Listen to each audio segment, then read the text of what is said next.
What's happening? It's OG Eddie Lee. I'm definitely in the house. My day will be over with soon, and I'll be getting out for work.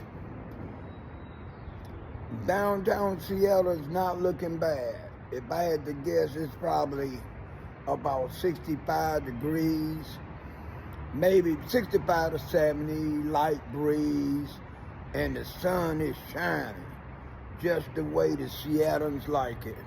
Let's see if I can back up a little bit and maybe y'all can see some of my background right there.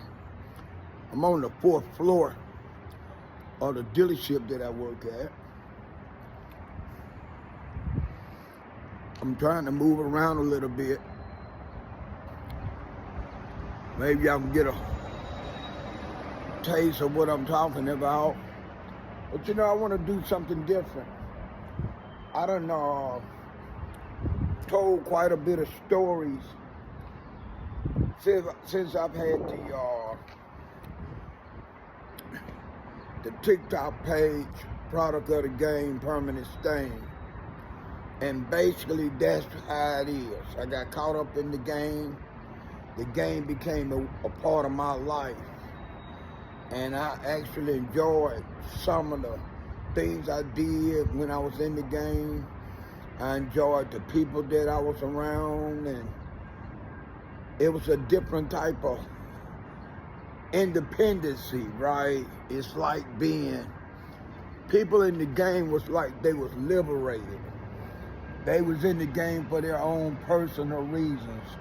And regardless what their personal reasons was, it wasn't about no 9 to 5. You know, they live free until they got caught up, either cemetery, jail, or prison.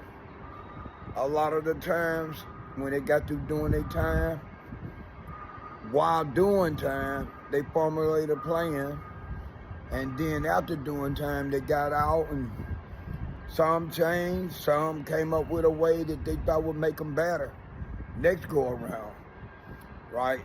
I don't know if it's any such thing of things getting better when you are breaking the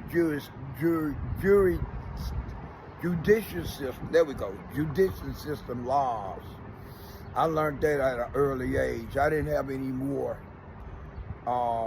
time to give them, no more than what I had gave them. You know, I done talked about quite a few subjects, but what I haven't talked about, the psychological damage of being incarcerated gives or brings.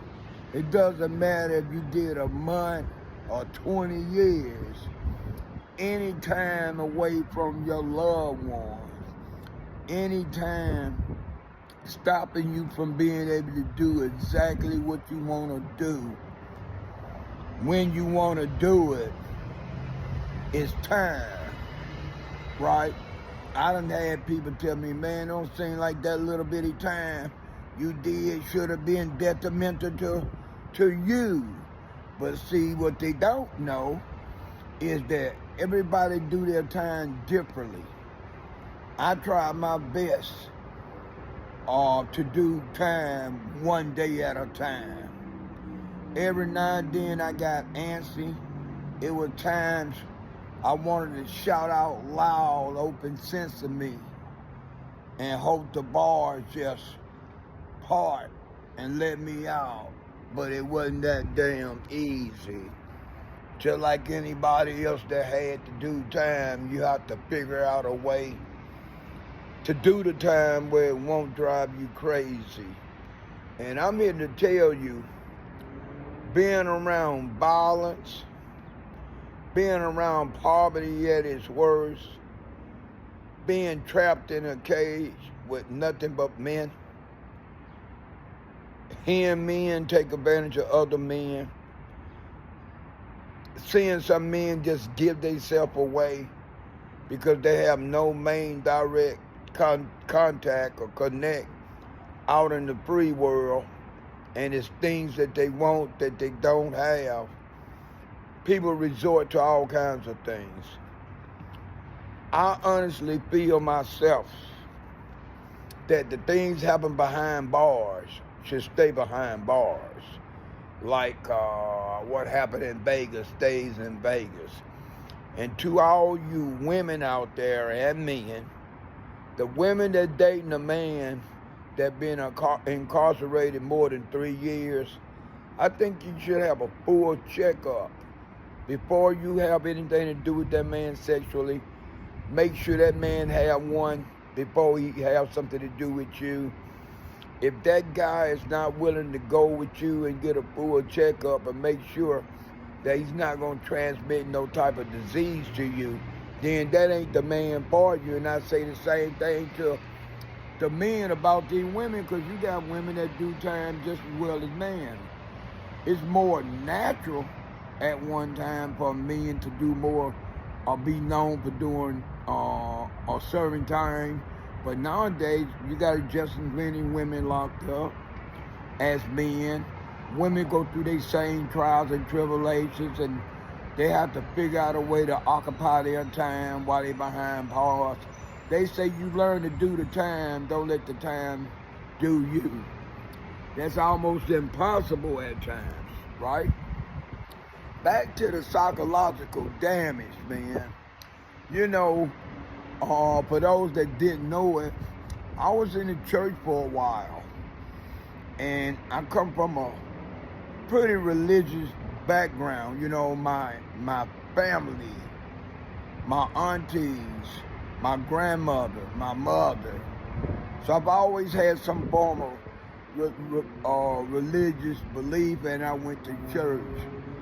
I tell you, that psychological damage is real bad. I made myself a promise that I wasn't gonna let nobody talk to me, try to treat me any kind of way.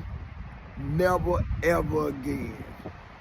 Whatever I gotta do to stop that person from running off at the mouth, running up on me, or acting like he's gonna do something regardless if he's gonna do something or not, I'm not gonna even give him the opportunity to.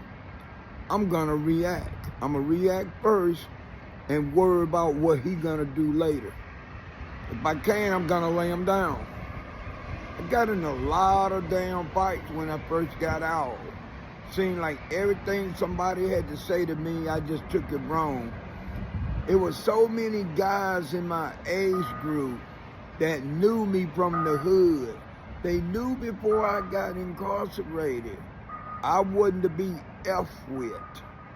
You don't just F with me, right? Unless I F with you. But some of these guys, man, I don't know if they were smelling themselves, outgrew their britches. I don't know if women was gassing them up. I don't know if they just looked at me and just didn't like my style. I had a very unusual style, right? I was around unusual guys. And I can't say what particular style I had because I was a combination of different types of styles, coming from different type of people, inmates that I had been around, right? So if I had to say, I took a little something for every inmate that I interacted with that I thought had something that would make me overall a better human being, right? And when I say a better human being, it might not mean in the way that some people would expect for it to say.